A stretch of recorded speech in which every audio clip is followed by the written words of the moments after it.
یه چیزی هم که اینجا باید بگم، یه بیماری هم که خیلی شایع تو افراد مسن افسردگی هست و افسردگی که از بزرگترین علتایی هست که حالت فراموشی رو به وجود میاره. بیماری نیست ولی بس همین هم بهش میگن دمنشا رو تقلید میکنه. اینه که تمام افرادی که ما میان و فکر میکنیم راجع به دمنشا، اول راجع به افسردگی سوالایی ازشون میکنم. اگه تشخیص افسردگی بگیریم حتما باید افسردگی رو اول درمان کنیم. خیلی هم مواقع با درمان افسردگی میبینیم حالتهای مشکلات حافظه که داشتن اونا خیلی بهتر میشه و شروع میکنه بهتر شدن. اینه که اول بعد اونو بزنیم کنار. بعد یه سری آزمایش‌های دیگه هم هست که اونا رو انجام میدیم. اگه تمام اینا انجام شد، دو تا گروه بزرگ میمونه که در مورد دمنشا باید به اونا کمک کنیم. یکی اونایی هستن که سکته‌های متعدد میکنن. اونا یه حالت خاصی از دمنشا هست که ما حالا بهش میگیم واسکولار دمنشا، ولی اونا حالتایی هست که حالتاییه که اون فرد توی حالتی میمونه، بعد از مدت خدای نکرده یا چیزی پیش میاد سکته دیگه میکنن، یه حالت نزولی دیگه پیدا میکنن. اون حالت درمانش اینه که حتما باید فشار خونشون این حالت‌ها کنترل شه که جلوی اون سکته‌های خفیف رو بگیرن. ولی حالتی که بیشتر از همه شایع هست که همه جا بهش میگن آلزایمر دمنشا، اون حالتی هست، اون حالت به صورت تدریجی بدتر و بدتر میشه. و اون حالت اگه که ما هیچ حالت دیگه رو اگه همه تشخیصا رو بخوایم بدیم، همه کارا بکنیم، هیچ چیز دیگه پیدا نشه، معمولا میگیم که حالت آلزایمر دمنشا است. برای آلزایمر دمنشا هیچ درمانی وجود نداره. ولی میبینی خیلی مواقع میبینیم برای دکترا شروع میکنن یه سری قرص‌ها، یه سری دواهایی براتون شروع کردن. اینو بگم که هیچ کدوم اونا درمان نیستش. اونا همه باعث میشن سیل پیشرفت، یعنی این پیشرفت حالت دمنشا رو آهسته ترش میکنن. ولی اونا یه حالت زمان محدودی تا 1-2 سال اثر دارن. بعد از 1-2 سال اونا هم اثر خودشون از دست میدن و دمنشا شروع میکنه پیشرفت خودش رو انجام دادن. اینه که همیشه وقتی افراد میان، من میبینم خیلی افراد شروع دوان، بعد چون این دوا با دواهای دیگه و تداخل پیدا میکنه، بعضی دواهای دیگه اثر این دوا رو از بین میبرن. اینکه در شروع درمان دمنشا همیشه میام تا جایی که میدونیم یک سودی هست از این که ما این دارو رو شروع کنیم، کمک میکنه این فرد هنوز تو خانواده باشه، تو خونه‌اش بمونه، مستقل زندگی کنه، ما این قرصا رو براشون استفاده کنیم. ولی همیشه به فامیلی میگم من درمانش نمیکنم چون درمانی نداره، من فقط کمک میکنم این پیشرفتش آهسته تر بشه، اونم تا چند سالی مدت محدود. بله، بسیار سپاسگزارم آقای دکتر اسکندری عزیز. اصولاً این بیماری خب اثر زیادی روی خانواده میگذاره. شما چه راههایی برای کمک به خود بیمار که این بیماری دمنشیا رو داره و خانواده بیمار دارید؟ بسیار عالی. واقعاً بیماری دمنشیا که بیماری هایی که بیشتر از این که فرد رو روش تاثیر بذاره، رو خانواده تاثیر میذاره. اصلا کلی حالتهای تحقیقات انجام شده روی خانواده افرادی که این حالت رو دارن و نشون داده خانواده افراد خیلی بیشتر تو بیمارستان ها میرن، بیشتر تو بیمارستان ها بستری میشن، زودتر شکسته میشن تا خود فرد. اینه که همیشه وقتی یه فردی میاد و براش تشخیص دمنشا میدیم، همیشه در همون زمان شروع میکنیم با خانواده صحبت کردن، به خانواده کمک کردن. حالا تو امریکا خیلی کمک ها هست که میکنم. تو امریکا مثلا فردی که ما با حالت دمنشا تشخیص بدیم، برای اینکه این فرد ممکنه به خودش یا به دیگران صدمه بزنه، دولت یک کمک‌هایی میکنه که ما برای افراد یا آدمایی مثلا حالا پول میده، افراد خانواده یا کسایی از بیرون بیارن به این کمک کنه، بهشون پول میده که از این فرد نگهداری کنه.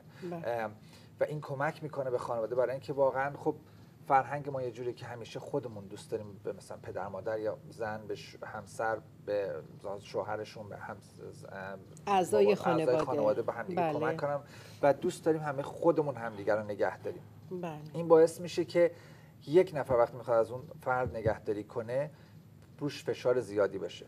که من همیشه باهاشون صحبت میکنم، میگم اولا که سعی کنین تمام بچه‌ها یا مثلا پدرم، مثلا اگه یه نفر مثلا 2-3 تا بچه همه با هم دیگه کمک کنین، تقسیم کنین، یه روزای همیشه برای خودتون استراحت بذارین. حتی اگه زن و شوهر فقط با هم مثلا بچه ندارن، اون مثلا همسر سعی کنه مثلا روزی 3-4 ساعت واقعا برای خودش استراحت کنه، برای اینکه واقعا بیماری نگهداری از یه فردی که مبتلا به دمنشا است، یه نگهداری 24 ساعته از 7 روز هفته. اینه که حتما باید یه استراحتی داشته باشن. و میگم دولت امریکا یه کمک‌هایی میکنه، خانواده ها میتونن کمک کنن. تو امریکا یه سازمانایی هست، اصلا سازمان آلزایمر دمنشا، میرین کمک میکنین، بهتون میگن جاهایی که برنامه‌های روزانه دارن. صبح میرین چند ساعت میذارینشون اونجا، همون چند ساعت براتون استاد اونجا ازشون نگهداری میکنن، بعد دوباره میارینشون. تو اورنج کانتی من میدونم محله‌های سازمانایی هست که این کارا رو میکنن، زنگ میزنن میان برشون میدارن، میبرن نگرشون میدارن، دوباره میارن.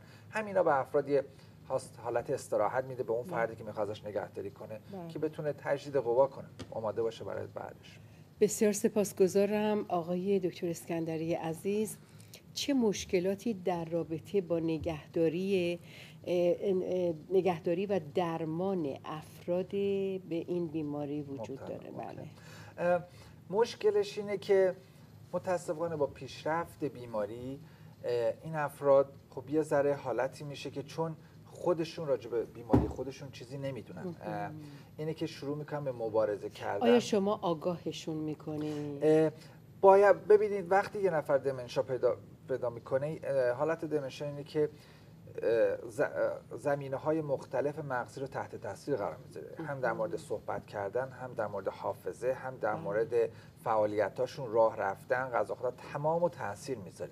اینی که اون فرد دیگه چیز جدیدی نمیتونه یاد بگیره. اینی که شما بعد میای مثلا همون دوایی رو که شاید 11 سال 12 سال میخورده، همون روز میخوای دوای فشار خونش بدی، قبول نمیکنه، برای اینکه دیگه متوجه نمیشین دوا به چه دردش میخوره، واسه چی باید بخوره، شروع میکنه مبارزه کردن با شما که اونا رو نخوره. اینکه باعث میشه بیماریهای دیگه‌ای هم که دارن بدترش. حتی بسیاری از این افراد متاسفانه با دمنشا خیلی موارد ما میبینیم حالتهای تهاجمی هم باهاش میاد.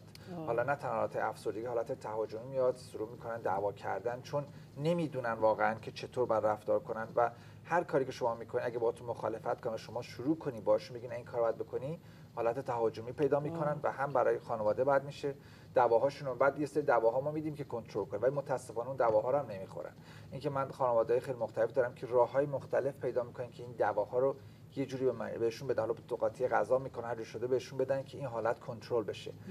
اینا مشکلاتی هست که باهاش میاد و همینا یواشاش نگه داشتنشون رو تو خونه، نگه داشتنشون رو توی خونه‌های سالمندا سخت میکنه، برای اینکه خیلی کار میبره که یه آدم با دمنشا رو که حالتهای تهاجمی داره رو بخوای کنترلش کنی و نگهش داری. بسیار سپاسگزارم آقای دکتر حمید اسکندری عزیز. چه موقع میشه این افراد رو در خانه سالمندان بستری کرد؟ بسیار عالی. اصولا دولت مخارج اینها رو هم میده؟ بله، دولت امریکا قبول میکنه که مردم تو خونه های سالمندا به دو علت زندگی کنن. یکی این که از لحاظ بدنی ضعیف شده باشن، نتونن راه برن، نتونن کارا خودشون رو کنن. یکی این که از لحاظ همین حافظه و مغزی ایراد پیدا کرده باشن که متوجه بیماریشون نشن. این دو تا حالتی که دولت قبول میکنه افراد تو نرسینگ هوم بمونن و اگر که مدیکال داشته باشن استیت پولش میده، حالا تو استیت های دیگه بهش میگن مدیکید، اونا پولش میده که اینا بمونن.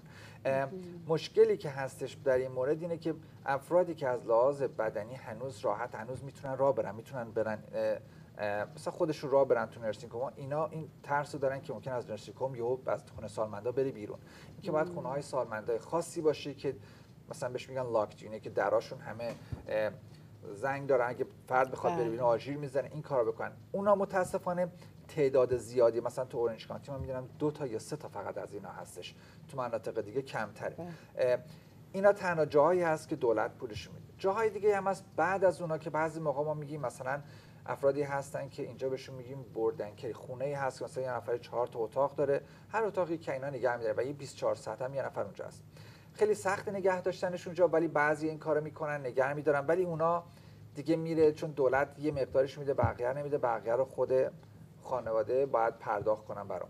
و مرحله بعد از اونم که تو خونه هاشون میتونن نگردن. تو خونه ها میگم دولت تا یه حدی پول میده که یه نفر شما بیارین کمک کنه، ولی بقیه‌اش دوباره میفته گردن خانواده که این کارو انجام بله، بسیار سپاسگزارم. خب بینندگان گرامی، آمدیم خدمت شما.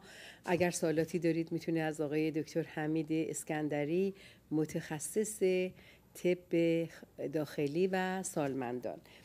درود بر شما بیننده گرامی، بفرمایید. الو جانم، بفرمایید. وقتتون بخیر، خسته نباشید. مرسی عزیزم. ببخشید من سوالی داشتم، نمیدونم میتونید به من جواب بدن یا نه. من نام لیبیتور چون کلسترول دارم، بعد بعد الان این دارو من 10 میلی گرمه. الان من تست خون دادم، معلوم شده که کبد من مقدار ناراحتی پیدا کرده. میتونی برای من توضیح بدین من چه کار میتونم بکنم به خاطر لیپیتور؟ آیا قطعش کنم یا نه؟ اوکی. فقط قبل از اینکه بری سوال کنم، الان با این لیپیتور که میخورین چربی خونتون کنترل شده یا نه؟ بله اتفاقا هفته گذشته من تست خون جدید دادم 220. اوکی 220. اوکی. برای اینکه خب لیپیتور جزء دسته از دارو. اگه سوالی نداریم من خط کنم تلویزیون گوش کنم. بله گوش کنید عزیزم. لیپیتور جزء دسته از دوایی هست که دوایی خیلی شایع هست که برای کنترل چربی خون میدیم. اونم چربی خون میدیم دو دسته مختلف داره که تریگلیسیریده و کلستروله و برای اینا تجویز میشه که اینا رو کنترل کنه. متاسفانه از عوارضی که داره خیلی نادر هست، ولی این عوارض هست که میاد روی کبد اثر میذاره و یه ذره کبد رو ملتهب میکنه. اینه که هر وقت که ما کلسترول رو چک میکنیم همیشه باهاش هر چند ماهی که مثلا بستگی داره چجور باشه، 6 ماه اگه کنترل باشه حتی میتونیم 1 سال هم بکنیم، تست کبد هم میدیم. هر وقت ببینیم که آنزیمای کبد داره بالا میره، یعنی کبد علائمی از التهاب کبد وجود داره، اون موقع یکی از کاری که میکنیم باید دوای کلسترول رو بر حداقل برای مدتی استاپ وایستونیم، دیگه تجویز مریض استفاده نکنه تا اون حالت التهاب کبد برگرده. ولی یکی از حالتایی که از همیشه نگاه میکنیم ببینیم که آیا کلسترولشون کنترل هست یا نه، چون اگه کنترل نباشه باید حتما یه دوای دیگه از یه گروه دیگه خانواده دیگه بدیم که اونو کمک کنه. شانس ایشونه که حالا کلسترولشون خوبه، حتی 220 نمیدونم چیشون بود توتال، چون کلسترول معمولا ما میگیم که مجموع کلسترول باید زیر 200 باشه، کلسترول خوب باید بالاتر باشه، کلسترول بدشون اگه که قند خون دارن زیر 100 باشه، اگه که معمولی زیر 130 باشه، اگه که مثلا خدای نکرده سکته داشتن زیر 70 باشه، هرچی پایین‌تر بیاد بهتره. اینه که نمیدونم اون 220 چی بود، ولی و کلسترول خوب باید بالا بره. اگه که کلسترول کنترل باشه میتونین ما مثلا بگیم که متوقف بشه، دیگه استفاده نکنن، چند ماه دیگه دوباره یه تست بدیم مطمئن شیم آنزیمای کبد برگشته پایین‌تر و میتونیم دوباره اینو شروع کنیم ولی با دوز پایین‌تر.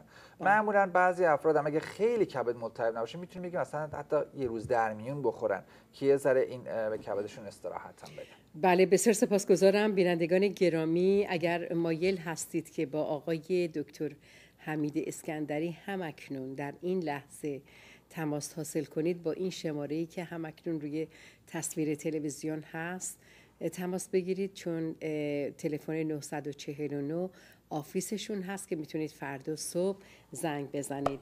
درود بر شما بیننده گرامی، بفرمایید. سلام عرض میکنم، تشکر از برنامه خوبتون. مرسی. من میخواستم از آقای دکتر سوال بکنم که فرق دیمنشیا و امنژیا چیه و آیا ارتباطی بین دیمنشیا و امنژیا هست یا خیر؟ اگه توضیح بفرمایید خیلی ممنون میشم. بله حتما. خواهش میکنم توجه کنید. بیشتر امنژیا بیشتر یه حالتهای موقتی است، حالتی که به یه علتی میاد و بعد بهتر میشه. بله. ولی دمنشیا یه حالتی هستش که یه حالت بیماری دائمیه و تدریجاً هم بدتر میشه. معمولا ارتباطی با هم ندارن ولی ممکنه دیده بشه در مواردی که هستش امنژیا دارن بعد یواش یواش به سمت دمنشام بره.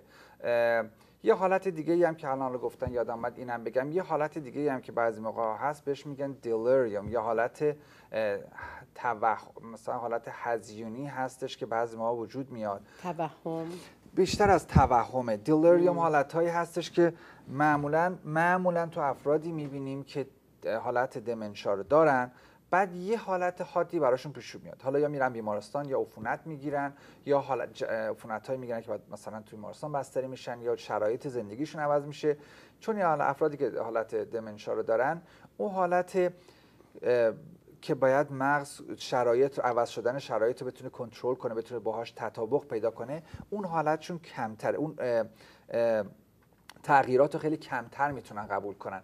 اینه که یه تغییر جزئی یهو باعث میشه تمام جریان مغزشون به هم بریزه، میرن تو حالتی که بهش میگن دیلریوم که افراد فکر میکنن چرا دمنشیا یهو اینقدر شدیدتر شد.